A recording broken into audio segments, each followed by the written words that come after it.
everyone. Now, before we begin, let me just give you all an introduction. Good evening, everyone. A very warm welcome to all of you to the fifth episode of Let's Talk Art. I'm Archana Karyappa, and with me I have Shatrupa Bhattacharya. We both are the curators of the event. I would like to thank all of you and our very esteemed guest for taking time out today to be part of this digital event. Now, before we start, I would just like to take a few moments to share with you about the event. Let's Talk Art is part of the 60th anniversary celebrations of Bangalore Little Theatre. The motto of this event is to invite a special guest from any field of art every month and hear them speak about their personal journey, their craft, their process in approaching an art, or about any upcoming work that they are involved with. We want the event to be interactive, so I invite you all to ask questions and participate more freely.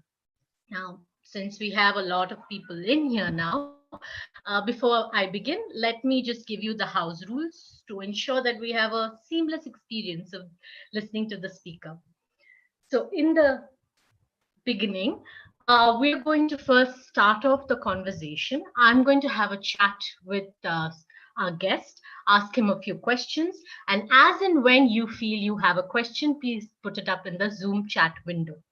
And then, if you have any question while we are talking, you can use the raise your hand option that is there in the chat.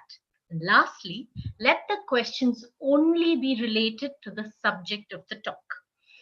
Now, this session is being recorded and is being broadcast live on the BLT YouTube channel. Now, let me introduce you to our guest today. He's a dear friend and an actor director. Surya Vasishta is an actor director with a decade of experience in storytelling in various forms. He has done it all. He was the founding member of a digital media private limited company called Tiramisu New. He co-founded Home Talkies in 2011 with Pawan Kumar.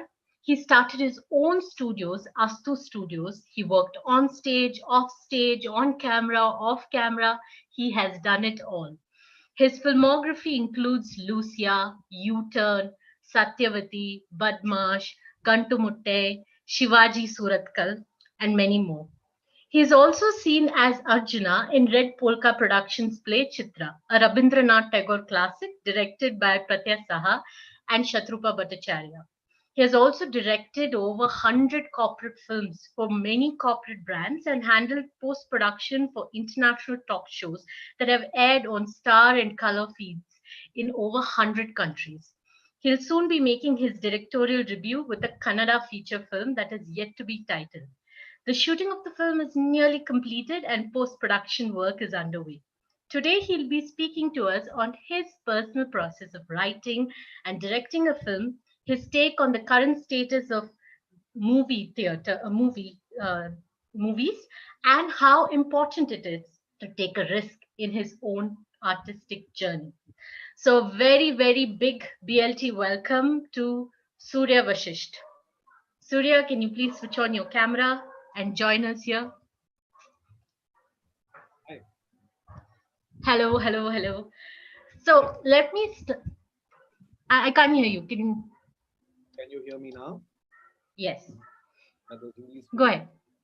and elaborate and make me sound like really important. Thank you so much. Well, you are. So let's start with something simple. Seen any good movies lately? Yesterday, day before yesterday, actually, I saw this Kannada film called Mm-hmm. Rishat Varga. It's based on Six Sense. Rishat Varga literally translates to the Sixth Sense. Oh, okay. And how? What did you think of the film? Would you recommend it to all of us to watch it? Absolutely. Apart from the fact that I have done a little work in the film, I will love to recommend you watch the film on the big screen. It was like after 8 months almost that I went to a theater also, and I was more So, curious in terms of how it is the new experience is going to be. And the measures are all pretty good. They're pretty satisfactory. You feel safe, except mm-hmm. if the film is longer than 2 hours, then sitting in a non-AC hall might be difficult. But Uh-huh.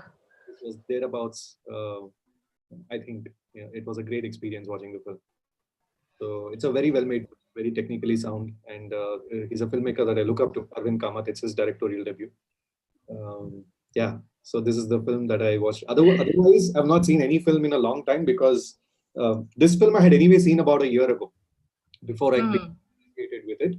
So I was secure enough to go watch it. Right now, because I'm doing my own, I'm not in the headspace. I think I'm way too insecure to watch content right now. Not in the headspace for it at all. I'm just clouded with the story that I'm trying to tell. Ah, and what did you do in this film? In this film that you watched, you said you were part of it. You did something. You did Uh, it. I've done some digital media packaging and social media edits, promos, behind the scenes, and stuff like that. It's pretty much not even the post production, almost marketing and distribution stage that I got associated with this film. But Ah, okay. a lot of common friends, a lot of known people in the team. So it does feel like extended family, and I would love for this film. That's Not just because they're my friends, but yeah, it's a beautiful film. It's a very oh, dark, gray film. Uh, that's nice. so yeah. So when did you know that this is it? You wanted to do films and nothing else, or some any kind of performance ever? Which was that moment you knew? um, that's very hard. I mean, I've always wanted to do only this from my childhood. It's only storytelling that has always motivated me. For a while, for a long time, till probably I completed my PU or something, I thought animation interested me. I wanted to Mm-hmm. sort of specialize in animation, go study in National Institute of Design and stuff like that. But with time, I realized that it is umbrella. Animation is just a subset of what interests me. The larger umbrella of acting, directing, writing, all of these were attractive. Uh, so yeah, I mean, discovered that quite early. And if I go back to all the slam books that I've written to my friends back in school days, college days, this is all that I wanted to do. Bye bye. I'm fortunate uh, that I could pursue what I wanted to do. Bye bye. Someone's audio is on. Can you please mute it? Thank you. Thank you so much. But was there a film that you were when you were growing up that you saw that completely inspired you, either the story or the character, or something about it that inspired you and it's with you still? It's very hard to say, to be honest, because I've grown up on like mainstream Hindi films, Kannada films, Mm-hmm. and I've loved them all. Growing up, I have loved films like Dil Wale Dulhaniya Le Jayenge, Hum Aapke Hai Kaun, all these films, mainstream films. I've enjoyed all of them. If Mm-hmm. to make that kind of a film, maybe it's not my sensibility. In the sense, it doesn't come naturally for me to write such, mainstream, as they say, stuff. Hmm. No, all of them. It's just fascinating to tell story and then give this kind of an experience which immerses people, takes into another world. That willing suspension of disbelief that often used uh, Hmm. phrase, right? Uh, Yeah. you can help somebody indulge in that. Like how can Hmm. uh, get somebody to suspend their disbelief and just tell them anything. So So now, yeah, now that you brought up stories, so I read somewhere, I believe that there are only really seven plots out there in the world, which is one is, I think, good over evil. One is, what is that? A quest, voyage and find, rags to riches, comedy and tragedy. So people say they've seen it all. So how you as a artist think you would, or anyone you think will take up later, make this content original and something in a way people will, you're still giving the same thing but in an original format, or how do you think we'll go about it? don't think we should harp too much on originality as much as really the point that you're trying to make. Mm-hmm. Because I mean, beyond the seven kind of stories, also when you look at emotion, there are only nine emotions, and navarasa, what we say. How can you make anybody feel any emotion that is outside of these? You can't. I mean, these are the only emotions that people will relate to at the end of the day. So no matter, I mean, you're trying to tap into an emotional core of a person when you're trying to tell a story, right? What matters is what space within you is churning when you're trying to tell that story, and what space within the other person you're trying to tap into. That is what creates is the connection that makes a story worth investing in. Like if I'm watching a story, I want to be invested in it. What makes me is the emotion, not whether it is original or it's been said before, or things like that. So sure, I mean, there are only 7, like if you classify any story, there are 7 classifications as you mentioned, but within that, what is the point that you're trying to say? What is it that you're trying to enlighten somebody about? What is, these things matter more. I think the emotional honesty is more key to storytelling than any kind. In fact, I get asked this question a lot about my film. It's a script that I wrote many years ago, and it has evolved so much over all these years. And when somebody asks me what genre it sits under, or what is the one-line summary of your film, I find it very hard to say because I really don't know. Thing that I indulge myself in terms of how to classify it or where it belongs, or has something like this already come or not. What matters, I think, is whether it is coming from an honest space within me.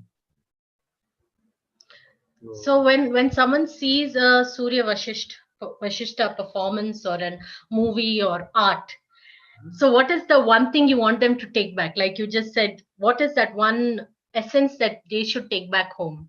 This question. I mean, I'd like them to think, yeah, this guy is honest here.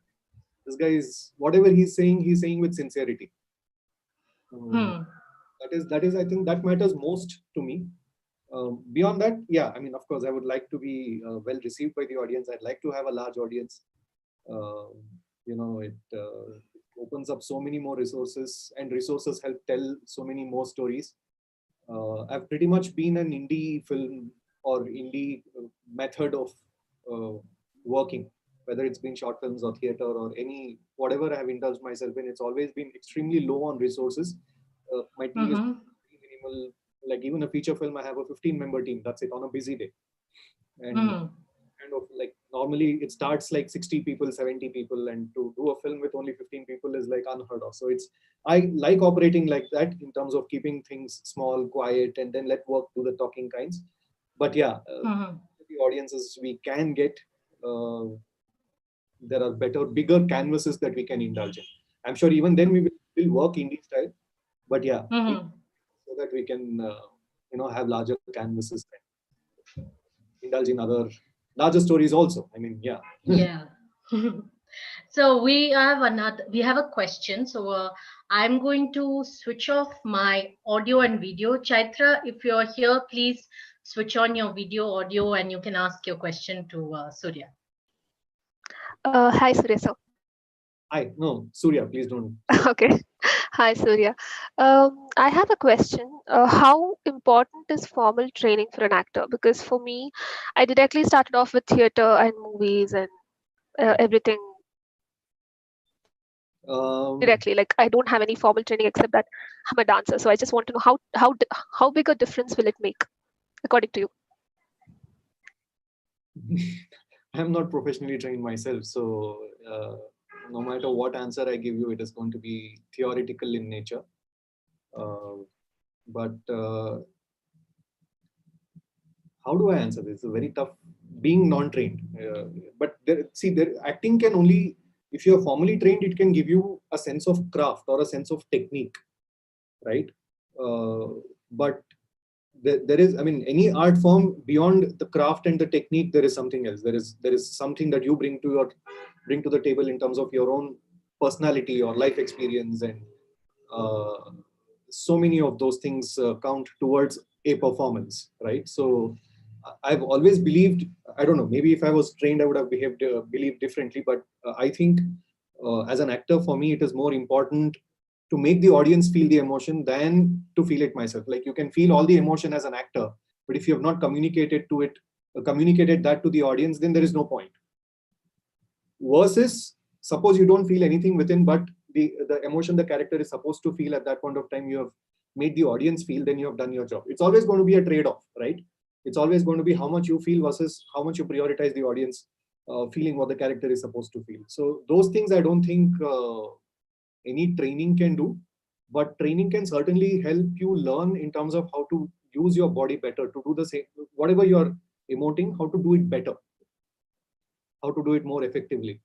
Things like, suppose the camera is placed in a, I'm sure you would be aware if you have done, if your face camera, like where the light is set, even in theater, it's very similar, where the light is set, where the audience is, or where the camera is set, uh, how to take favor, uh, make sure that the emotion that you're trying to do is getting highlighted as far as the camera is concerned, things like that. These are more to do with technique and craft, the technicalities of it.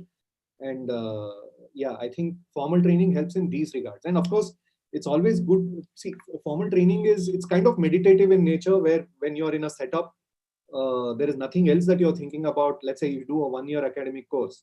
That entire year, you're among bunch of people who are thinking about nothing but performance, and you're watching movies, and it's kind of intense in that sense. So it's good to practice something intensely.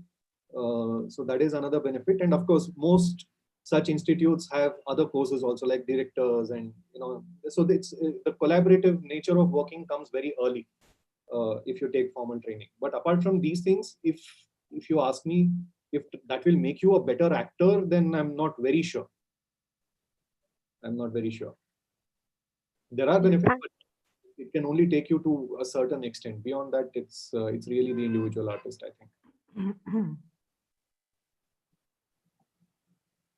Yeah, I mean, did I answer your question, or? I think she's frozen. Her video is frozen, I think. So Chetra, did Yeah, that answer the question? yeah, it did. And can I ask one more question if it's okay for me to ask? Sure, sure. Go ahead. Okay. This is not regarding the craft of acting or direction. This is regarding the process of how casting happens generally here.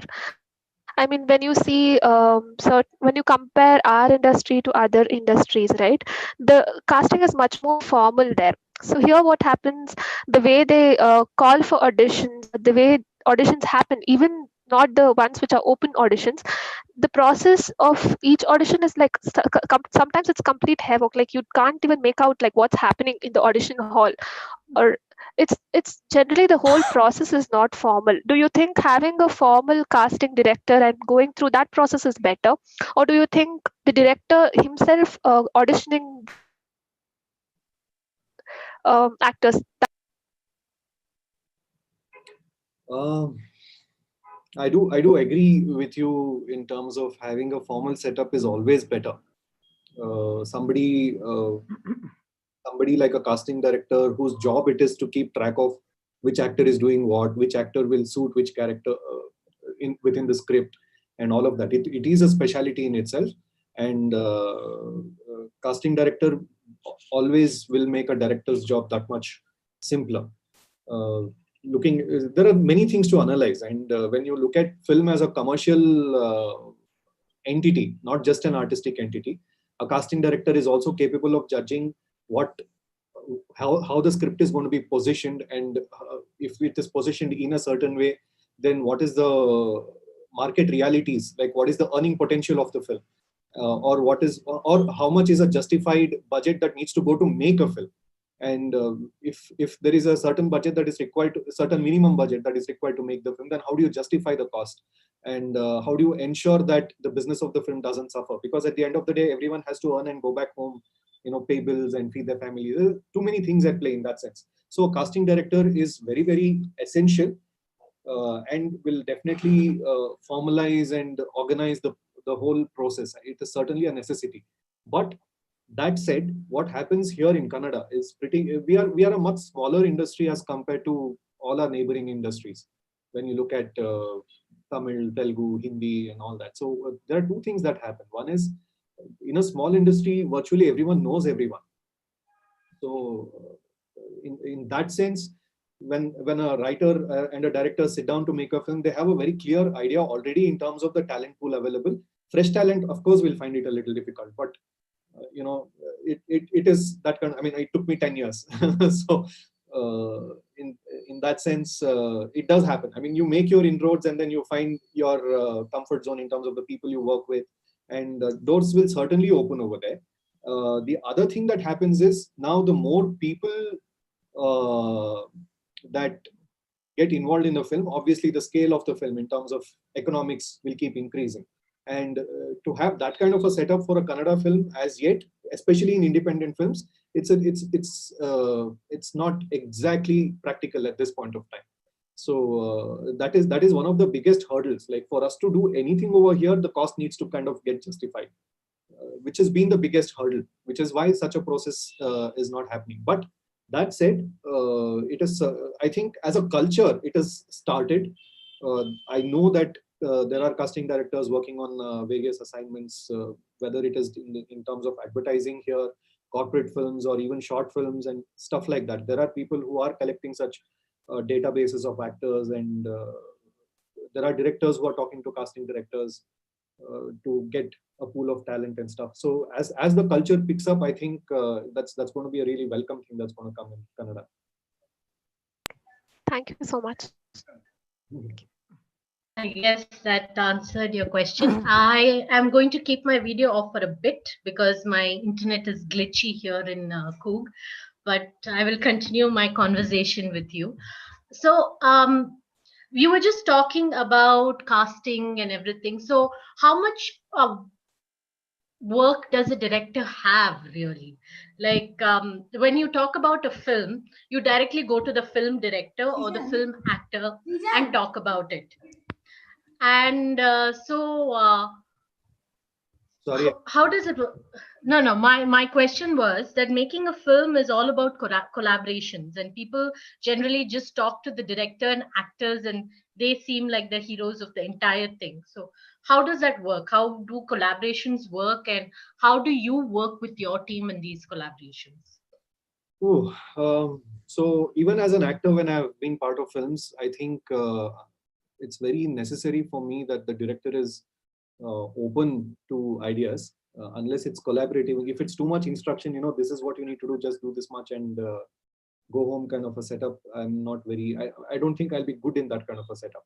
Sometimes, I mean, it's justified. Some writers are very possessive about what they have written, and they want the lines to be used exactly the way it's been given and all of that. So there have been occasions where you're given a script and you have to like thoroughly stick exactly to the words that have been used, and you still have to emote. There is no room for improvising and things like that. So under such circumstances, I have generally found it a little difficult to function as compared to a setup where I can improvise, I can bring my own ideas, I can discuss, go back, little back and forth with the director, and bring a certain certain perspective to the character that I am playing. So if that is the nature of work, then I have found it very welcoming and also very satisfying, very gratifying. So it's only natural that when I'm directing, this is exactly the kind of work atmosphere that I offer to people that I work with. So all my actors, I'd like to think, or any other, like even the director of photography or any other person that is bringing a certain skill, I'd like to think that they felt welcomed and they had their ideas also, which could be executed along with the summary brief that I have given them. And what happens also is, in my case, it took a long while for the script to eventually materialize into the film. And various actors have come in at various points of time. Like, for example, Shruti joined my film 4 years ago. And Shweta joined my film probably even earlier, close to 5 years ago. So every subsequent rewrite, I know that this person is playing this character. So I try to kind of adapt the character a little more to what I know that they will be good at. So there, I kind of try to find a blend between their personality and the character that I have written, so that it feels like a fit. It feels like no other actor could have probably played that role. So in that sense, I would have done it at the writing stage. And then, of course, that time that I spend with them with the story and tell them this is what I'm looking at, and this is how I'm conceiving a certain character. And I'm open to, there is a certain character sketch that I would have done, and there is a lot of fill in the blanks that I would like the actor to do. So in that sense, it's a very collaborative process. Sometimes there are things within the scene. I'm like, how would you like to play it? How is it that this is what needs to happen? But then, if you are just thrown into the situation as this character, what do you think you're going to do?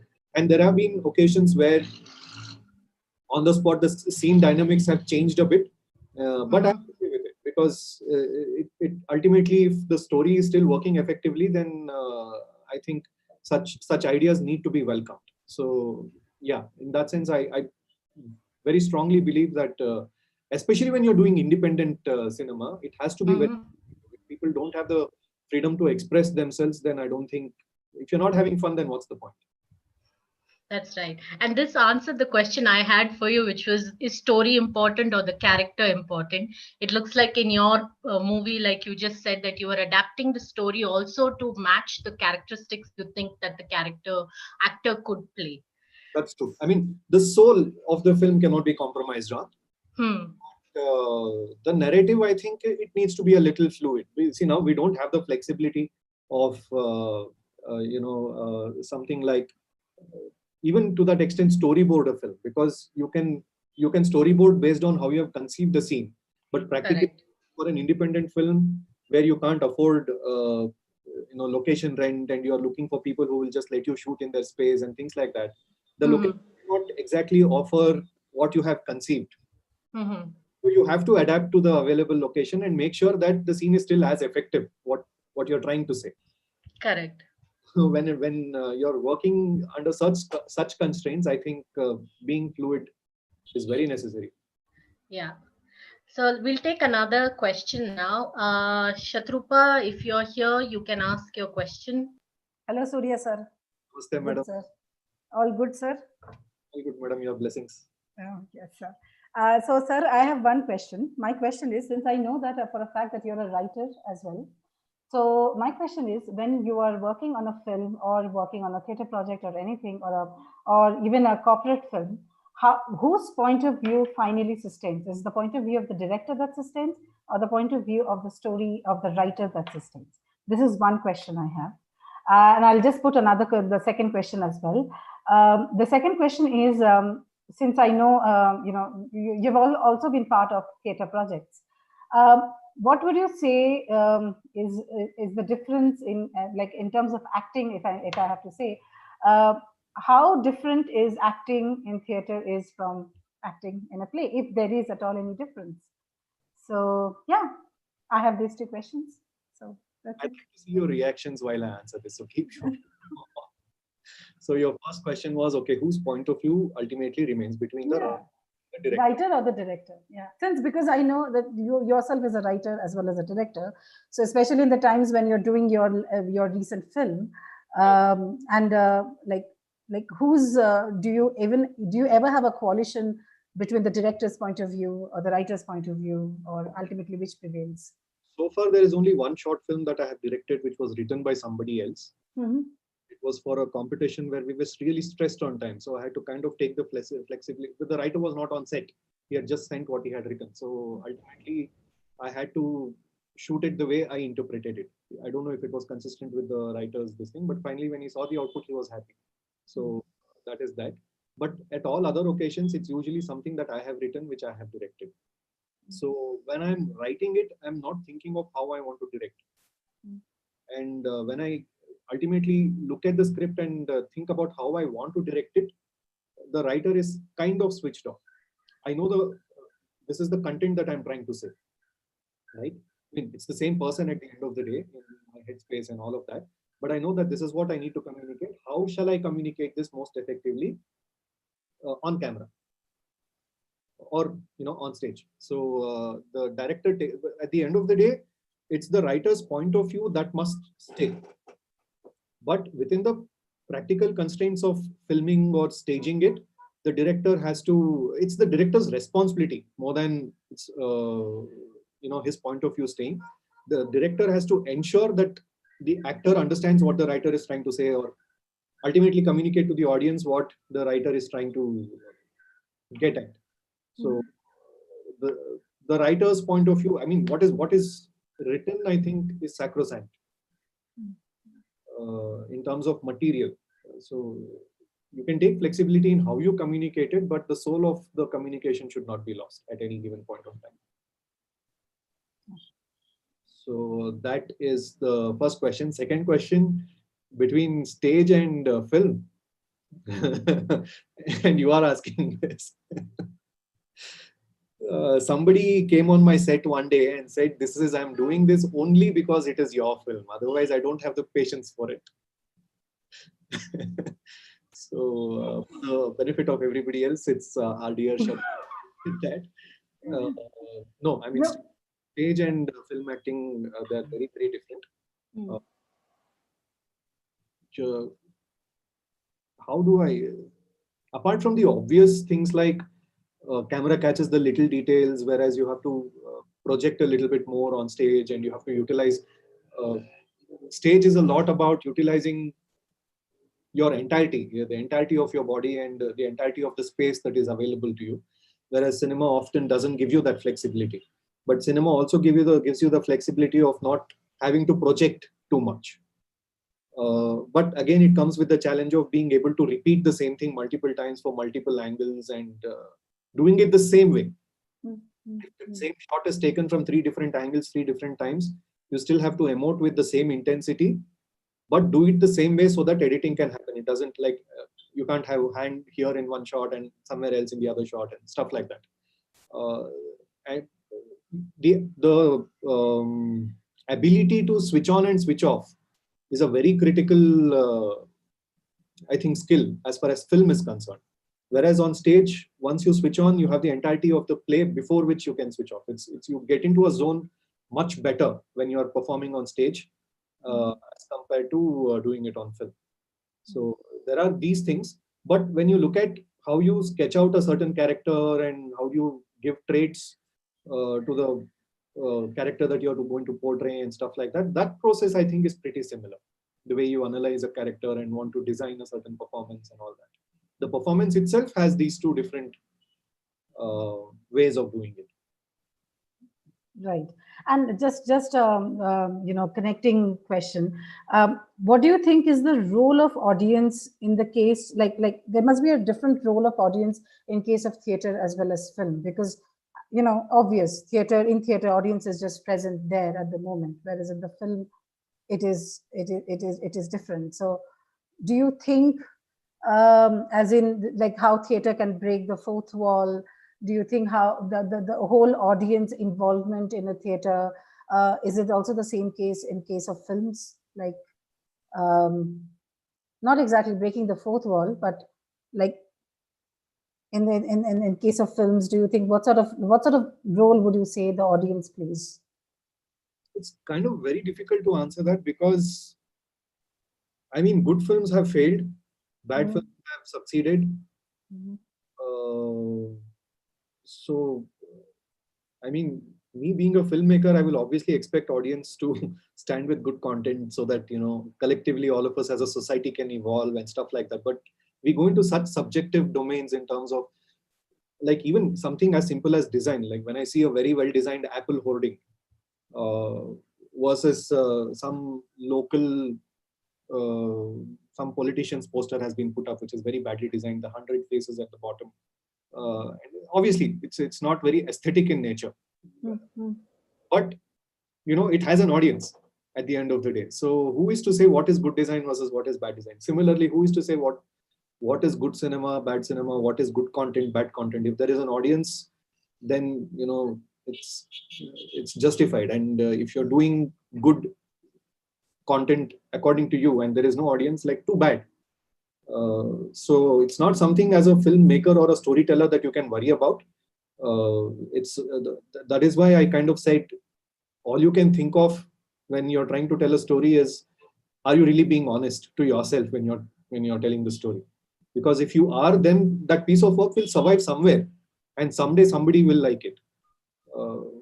Beyond that, it's really hard to define the responsibility. I mean, it's idealistic, it's utopian when you say we as a audience must stand for this kind of content and we shouldn't support mindless, brainless content and all that, but it's doing something right, which is why there are so many people watching it.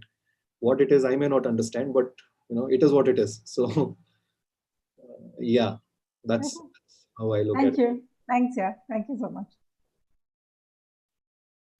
Great. So, you were just talking about theater. So, tell us about your experience. You recently did the play Chitra. So, what was your experience during that time? Because I think till then you had taken a break from films, and not. I mean, you had taken a break from theater till then, and then you had come back. So, how was that experience? Just getting back on stage. It was one of the most nicest things that could happen. I think what 2018 we did the play. Please correct me. Mm-hmm. Right? Yeah. Wow. Thanks, guys. But yeah, the reason I had taken a break from theater was because when I started off, 2008 is when I started off with stage. And Mm-hmm. there were a lot of these senior actors at that point of time who would come late for rehearsals or who would not turn up for rehearsals at all, directly come onto the stage. And I would be very upset with them. I'm like, how can they do this? And knowing that, when I got a little busy with work and stuff, I didn't want to be that person who goes late to rehearsals or who doesn't turn up for rehearsals, goes on stage directly, which is why it's more like out of respect that I kind of Mm-hmm. away from taking up any kind of commitment. I didn't want to take up a play and then uh, it's not nice. It's never nice to, I'm busy or this is there, that is there. I don't like giving reasons that way. I didn't feel Mm-hmm. about it, having disliked such people in the past myself.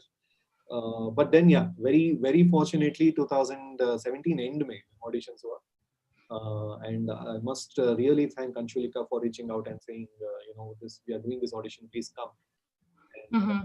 really, at that point of time, I had space for it. Also considering I was away from all my other commitments. I was on my own. I had started Astu at that point of time, so I had the flexibility in terms of my work hours. In terms of generally in life, I had the flexibility, and I knew that if I take up theater now, at least back then, 2 years ago, I would attend rehearsals, and it'll be nice to just get back on stage and express myself again. It's something that I missed, having the space to perform. So yeah, So, and then I have a few more questions for you, but before that, I will take the two questions that are here. Narahari, if you're here, can you please switch on your audio and video and ask your question to Surya? Go hi, Hello, ahead. Surya. Hello, hi, Surya. Good evening. very nice to see you. Uh, I was actually looking into the prospects of, like, since you're a writer and director both, I don't know how much the present industry needs conversation writers separately. Like, there are some movies who keeps who Dialogue, needs. you write dialogue. So yeah, dialogue writing basically. So like, do you think there is many people who are looking into that kind of people who wants dialogue write who wants to write dialogues separately for their movies? Because sometimes when they write, they might think in the background, like, what are the dialogues they might write there for their character. So I was kind of very keen into writing the dialogues, and these days I just started writing a small stories. But I was just looking into the prospects, like how many people look into that, such kind of people. That is a very, very essential skill set, Narahari. It's a skill set in itself, actually. Okay. Should definitely, what language are you comfortable with? I am comfortable in Kannada, Telugu. Yeah. So, I actually met once Mahesh Gowda, movie director of Mahesh. So I just had a small talk 1 year back, and he told when he has some opportunities he will come back to me. But I just wanted to ask your opinion on this also. dialogue writing is a skill set in itself, and I think it's very important. It's very different Mhm. from writing a screenplay or a whole story in itself. In fact, my film also, while I wrote the Mhm. first draft of dialogues, the fine tuning of the dialogues was done by Rupa Rao. I don't know if you know Rupa Rao. She was Yeah, Gantumoti director. correct. So Yeah, yeah. it's a skill set in itself, being able to write dialogues which sound conversational, you know. Okay. Uh, Yeah, I understand. and it's a growing skill set in terms of Mhm. people are recognizing the importance of having a dialogue writer. So Mhm. keep at it. And uh, I do see Uh, here and there people posting that such requirements are about such requirements about needing dialogue writers and stuff like that. So it is, I'm sure an opportunity is going to open at some point of time. Keep at it and practice. Please get better at it. Yeah, sure. And just one more follow-up question. Like And the thing is, the tragedy is writers are not very well paid anywhere, not just in Kannada industry, but things are changing within the ambit of what our budgets allow and all of that. Things are certainly changing. At least I know in Pushkar Films, the writing team gets a lot of importance, right? So most other directors that I know, so like say Pawan Kumar or Rupa Rao, they write their own dialogue. But somebody like me, I will depend on somebody to write dialogue because I don't think I grew up studying in English medium, right? So the kind of Kannada that I will talk is also interspersed with a lot of English. So I will end up depending on somebody like Rupa Rao, for example, to just have a look at the dialogues and say, just polish it a little bit. I want to say this differently. I'm not getting the right word. So the directors like me exist who will need dialogue writers like. So it's something that you should keep an eye out for, and I think some door will open for you. And just one more follow-up question. So since approaching for a writer or an actor to ask an opportunity would be more easier than for a dialogue writer. Like, what would be the ideal approach you would say to? Sorry, it's easier to approach a producer. Yeah, okay. No. Whom do you want to approach? No, I want to approach a director definitely. Like if I go to producer, I don't think it makes more sense. So I want to approach a director for asking an opportunity. So what would be the ideal way to approach or to a director? Because a writer will have a story to tell and he can just narrate a story to a producer or director. But for a dialogue writer, what is the right medium or what is the right way? You have anything in your mind? I can only tell you the tried and tested method of just write stuff and put it out there, or find people who are doing short films and write little stuff, or if you have written dialogues for your own imaginary scene, just get some actors or any friends for that matter to just talk it out, put it out on YouTube so that people know that there is a guy like Narahari and this is what he's capable of. So it's important that you write and get it out there. Just post it anywhere, and I'm sure the right eyeballs will fall on it at some point of time. So important to have a body of work before you can talk to anyone. You cannot simply approach anybody and say, this is what I can do. At the most, if they have the bandwidth, they're going to say, okay, show me examples. So yeah, I mean that is a problem that was different genres also. Like you write a romantic scene, you write a suspense scene, you write different kinds of scenes. You just take a random situation, create an imaginary conversation between two people, and you start from there. At least have some conversation pieces that you can send as samples of your work, what you're capable of, how your language sounds like. Like Bangalore Kannada is different from Mandya Kannada. It's different from North Kannada. It's different from even Shimoga. Stuff like that. So different dialects that you're able to bring in, or what is your strength in terms of can you talk like really deep philosophical things, but in very simple way, or is your ability to take something simple and complicate it? What is it? People need to get an idea. So just write a few scenes which you can send people out as samples. I think that's a good place to start. And then there are a lot of short filmmakers who are experimenting on a day in and day out basis. So find them, collaborate with them.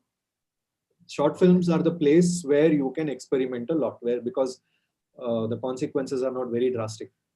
That is the learning ground. I have tended to experiment a lot more in short films, so that I can carry that learning when I cannot afford to take a risk in something like a feature film. So I mean, even my feature film, if you look at it, it's risky only, but in relative terms, I think short films allow you to experiment a lot more. Okay. So I think that would be a good approach for you. Okay. Yeah. Thank you. Thank you so much. Thank you, Narari.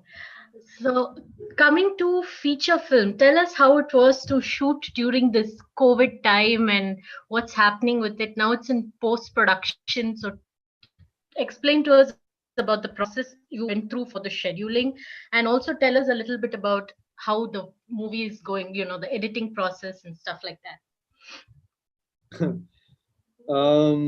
Yeah, so we were supposed to begin filming in end of March 25th, Mm-hmm. and we had a 2 month schedule back then till about end of May. And 20th March is when I called off the shoot because things were looking very dicey. It was Mm-hmm. clear. I didn't want to be in a situation where we start filming and then lockdown happened, because the world was in lockdown at that point of time, not India. Yeah. Turns out 25th March we went into lockdown, so very lucky. Called shoot of 5 days prior to that. So in that sense, most of the prep was done as far as the script is concerned. The casting was complete and all of that was there. Post the lockdown opening, we waited still for about a couple of months. I was kind of following how the graph is going and when they expect the peak to be hit and when it is going to kind of subside, and all of that bit of news I was keeping a little bit track of. And based on a realistic report which said that the peak is going to be somewhere mid-August, it turned out to be slightly later than that. But at that point, realistically, it was looking like mid-August is going to be the peak and it's going to begin waning immediately after. So that September, October window, I think, was a little sweet for an independent film. The good thing is that we are not many people. So we are always well within limits of the number of people that can assemble in a place. Which is a good thing. Yeah, that's an amazing thing. And mine was mostly, it's a very intimate film at the end of the day in terms of it's a lot to do with very close-knit emotions. So most of the shoot was in indoor spaces and in private spaces. So in that sense, it was okay. Couple of locations otherwise would have been difficult for us, which kind of became easy, like shooting in a pub. If the lockdown had never happened, getting a pub to shoot a scene would have been very difficult for us. Very difficult, and getting people to empty the pubs and for you to shoot there would have been very tough that time. Lockdown, they were looking for branding placements, stuff like that. So a couple of locations kind of worked out. That was a window we didn't want to miss. Like, you come New Year, come November, December, then again the crowds will be busy. So the opportunity for them to kind of go, just give a space to shoot will be difficult for them also, because they will be crowded. So correct. Such opportunities kind of was a blessing in disguise blessing for us, not so much. So that window we didn't want to miss, which is why we decided to go ahead and film at that point of time. But of course, the new normal is something going to be this only now. So how different is it in the editing process? They say that the movie goes through a lot, and finally what you end up is much different from the different scenes that you've put together. So tell us about editing and how close to you are to that process. Okay, so this goes back again 12 years ago when I decided that films are what I want to do, what I wanted to be in. Now, I had no contacts in the industry. I didn't know where to go, what to do, who to approach, absolutely nothing. Editing was the first window that opened, not even a door. So I'm like, I mean, I had just fiddled during my engineering. Those were the days of webcams, right? USB connected webcams would be there, and I would keep that one webcam connected to my desktop in my room and move the table around and then place the webcam somewhere, place record, go act, and then come back, see how it come. That is how I figured, okay, what is camera acting and different positions of the webcam, how it is taking light, where I'm becoming it, where I'm getting better light on me, stuff like that. That's kind of how I learned filmmaking. That was not even the era of Google. Like, we didn't have YouTube, was not there, nothing was there. So in that sense, I don't know why I started saying this, but yeah, edit is something I picked up at that point of time. Record, stop, and that video file is saved somewhere in your computer. Just try to line up. There was some free editing software which I found, and then I figured this is how you put a story together. This is how you edit. You chop off the unnecessary and keep. So when I wanted to do films, an opportunity opened up to edit a corporate film for some college, and I'm like, I know how to edit. I didn't know much, but I'm like, I can edit. That is how it started for me. So editing as a process is very dear to me for that reason. So it was your first the into the cinema was editing. Absolutely. It also, you see how a story kind of comes together eventually after all the shots that you have taken. Then you have, part of any editing process. So it has also helped me as an actor to know how to act, which will make an editor's job easy. There is such a Or also act in such a way that the director doesn't decide to chop you off while editing. No. Yeah, also I have done something. Your role is too small. You're trying to do something so that you get noticed. You don't want to like, in that sense, I'm a secure actor. I am okay with somebody else hogging the limelight. I mean, it's ultimately what the scene demands or the story demands. It's not like I'm going to go and steal the scene. That shouldn't be your agenda as an actor. True, that's true. But at the end of the day, when you're doing an ad and then you have only 2 seconds and you have to kind of try and make an impression within that, there are things that, that's okay. So anyway, so coming back to the edit process, you see how the story kind of comes together on the edit table. There have been many occasions where I have seen that the story is shot in one way or conceived in one way, and on the edit table something completely different comes up. And in fact, when I shot the pilot of my film as well, 4 years, that kind of happened, which was a very surprising thing for me, because up until then I was thinking mine is a very emotional film, even I believe so. But the way the edit was progressing, somehow it was taking the tint of a thriller. Like how like a thriller? It can't be. It's an emotional story. But then it was happening. I shot the pilot, so it can happen. It can take a direction of its own. With that clarity, now I've tried to shoot so that it does come across as an emotional film. Right? So it opens your eyes to what you really want. Yes, it does. So you should be open at the end of the day. The editor has to do his job. Now, part of the edit for my film I'm doing, but then I'm insisting that another friend continues the process, because a fresh pair of eyes, I think, is very necessary after with the story. A fresh perspective can do wonders to make the story emotionally more engaging and all that.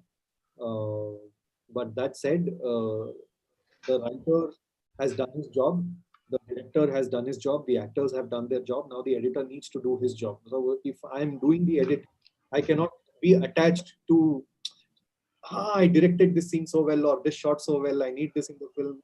That attachment I should kind of keep aside and prioritize the story from an edit point of view. I cannot be thinking like the writer or the director at that point of time. Correct. You should completely detach yourself from the project. Not project as in from making it affect the way you want the people to see it. I think Srijan's question is pretty much what I said. And but since you have worked as an editor, I wanted to understand how editing influences the viewer's experience. Maybe you can answer that part of the question. Deep question, Srijan. Where are you? I can't hear you. Srijan, can you come online? And hi. Hey, I am well. So please illuminate us, because as a lay viewer, editing is that one process that I am completely oblivious to, and I think most lay viewers are.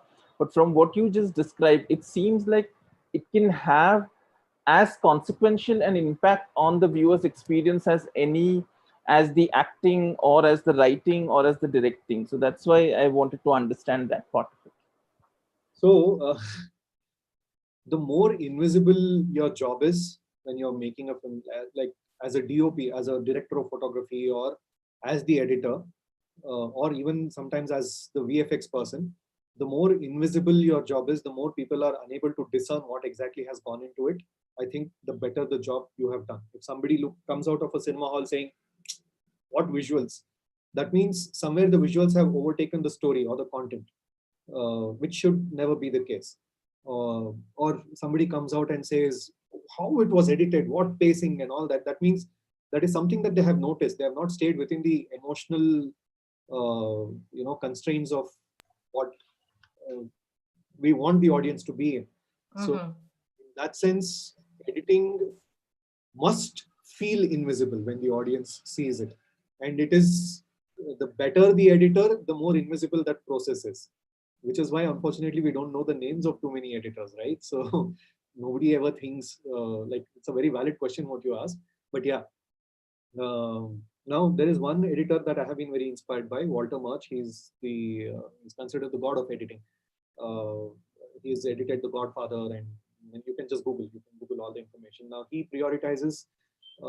Again, this is a little technical as far as film storytelling is concerned, but there are certain priorities he places in terms of what is the, like when he has placed a particular shot, what is it that he prioritizes when he wants to stitch a second shot into the story. And I mean, I can talk about it, but I think this is information that you can easily Google. But as long as the emotion is being held and you're not concentrating on things like continuity or all other things, audience, if you're holding their emotion, all other technical snacks they are ignoring. Their attention will not even go there. So always prioritize the emotion that you're trying to make the audience feel at that point of time. And I think the edit is going to be a seamless job. Yeah. In that sense, yeah, it is very influential. A good editor can mask any problem that is there in a film. As long as he can hold your emotion, he can completely influence you into feeling a certain way. It's a very powerful role. You need somebody really good at it. Speaking of roles, have you played a character, a female character? I believe you did a photo series called Traits, where you got yourself photographed as different characters, and one of them was a woman. So, what was your experience with that? Most answers that can come for this question are pretty cliche, I think. Okay, so Traits was a photography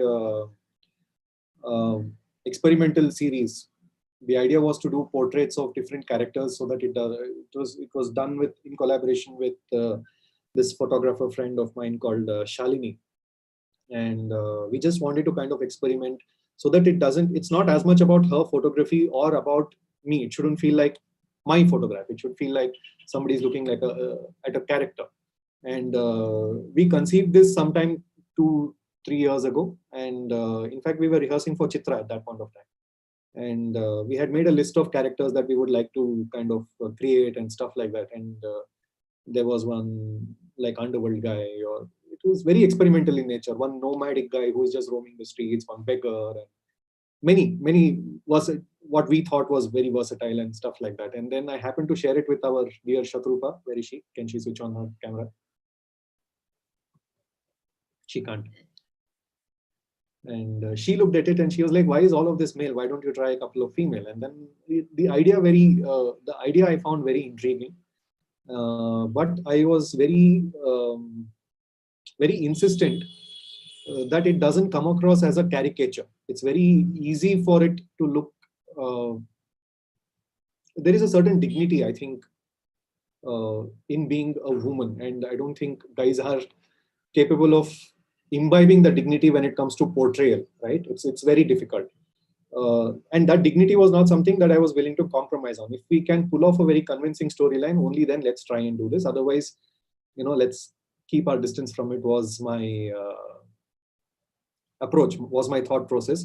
But then again, all credit to Shatrupa for conceiving and creating that character and directing me as well. It was very, very fulfilling. I mean, at the end of the day, it's a character. So I didn't feel like I'm portraying a different gender or any. I just found it very comfortable and normal. All these perceptions are very exterior to me. Somebody who sees the photograph may feel, oh my God, you're a man, you portrayed a woman. It didn't feel that way at all, to be very honest. I was in costume, I was in character, and I felt like a person. And in that sense, it was life as usual, so to speak. But beyond that, there are certain things that you have to do to portray something as alien as another gender to yourself. So in that sense, it was an extreme learning experience. How my own body is so limited in being able to pull off or portray a female character. It's very hard. It's very difficult to be very convincing at it. And yeah, in that sense, it was great learning. But otherwise, in terms of looking in general, the makeup and costume, and I think that's the easy part. And it really didn't, I mean, it just felt like makeup, costume, character, and switch on, switch off. It was fun. I had a lot of fun. Anything I do with So, so what stories do you want to tell with your art, with films, theater, whatever else? Of course, you said stories that are honest, but what sort of stories would you want to make? Okay, so I have not thought about this ever, to be honest. What stories do I want to say? Well, my first story is how you shouldn't take relationships for granted. That I think is within the soul of the entire narrative. Beyond everything that is there, beautifying the story, beautifying the frame, and all of that, I think in its core, it is just trying to tell a simple thing about how you shouldn't take any relationship in your life for granted.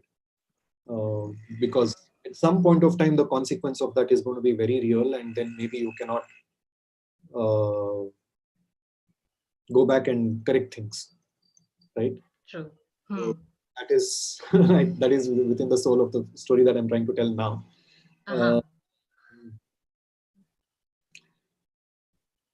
I don't know. I've generally been a thinker, a very educated guy who didn't, really hang out, or people usually didn't call me to hang out much. So I had a lot of time to think, deep things. So in that sense, there are a lot of like layered, complicated things that run in my head all the time, and I would love to communicate all of that, but in a simple way, in ways that it shouldn't feel like an effort to understand it. So it's basically everyday situations which are definitely complicated, but said in a very simple, honest way is the type of stories you want to tell people. I think what fascinates me is emotions of, how do I say it? Let's just give me a minute to kind of formulate the sentence properly. Sure.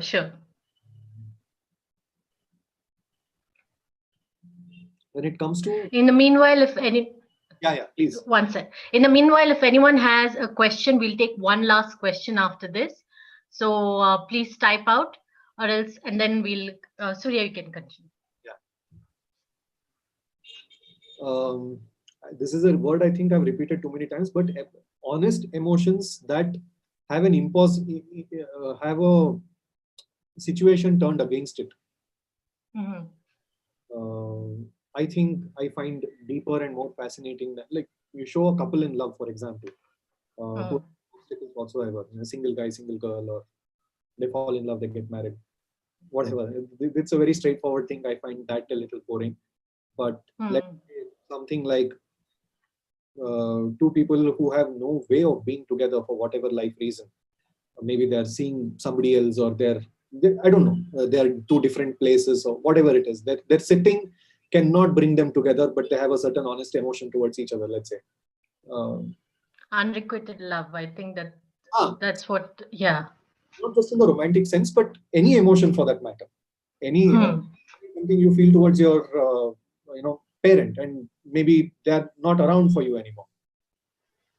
There is no closure in that relationship for whatever reason. So I think such emotions and such stories fascinate me a lot. And that's the kind of stories we'll be expecting from you soon in your movies. So is there any more questions? If not, then one last from me. What would you tell anyone who wants to take this line of work, art? What would be the first steps you would ask them to take to start off on their journey? If you're asking for advice, then you're not cut out for it.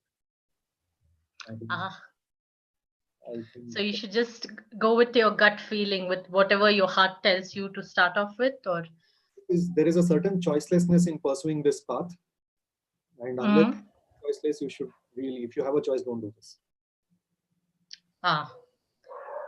That's the first time someone has actually said that if you have a choice, don't do this. Is it because of the uncertainty that comes with it that you're saying? There are too many things, like even not just uncertainty. There is also a great deal of what shall I say? Things that you need to like put in place or give up to do this? Is that what you mean? The job is quite endless in nature. Okay. Job is quite endless in nature. Like I'm directing a film, 24 hours. It's less. So forget your work-life balance. You can forget social life. You can forget, like, you're thinking about job all the time. You're directing a scene from your costume continuity to what earring was your heroine wearing, or uh, random things that you can not keep track of as a job. Hmm. Endless the amount of thought that goes into trying to tell a story at any given point of time. I'm sure even with stage or for any art. Any art for that matter, yeah. So there is a certain, it's not something that you can do like a job. You cannot. It's not a 9 to 5 job. It's a 24-hour. Even like a 24-hour job, either you're cut out for it or not. So there is a certain choicelessness with which you end up deciding, this is something that gives me a high. This is something joy. This is something I want to be in. It's shit that I want to put myself through. It's a conscious decision you make, knowing very well that things may not be as perfect. And if that endlessness is going to give you stress, then this is not something you are supposed to be doing. So you should enjoy this. Whatever comes with it, without complaints, you should be able to enjoy it. It should feel very fulfilling and gratifying to you at the end of the day. So because of that, I say, if it's something that you feel like the need to seek advice, and if there is a choice, then yeah, don't do this. So first timers out there, you heard it from Surya. If you need advice, don't do it. So then we come to the end of today's session. Thank you so much, Surya, for taking time off and speaking to us. It was a lovely session. It was so nice to meet you like this. We can't meet personally, so this is very, very nice. And before we go out, can we take a photo together? Can you, all of you all, switch on your cameras and we can just click one picture together? 1 second. Yeah. That's my mom in the 90s. 1 second. Where is the photos? Take a photo option. Sheila, can you click one? You're on mute. Just tell us when it's done.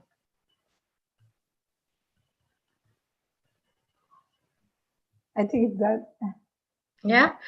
Thank you. Thank you so much for everyone to being here. And we'll have another session next month with a new guest. Please join us then as well. Bye. Lovely to Bye. see. Thank you, guys. Thank you so much. And listening to all this ranting. Thank you so much. Thank you, Archana, Shorty, and Bangalore Little Theatre. Lovely, lovely session this was.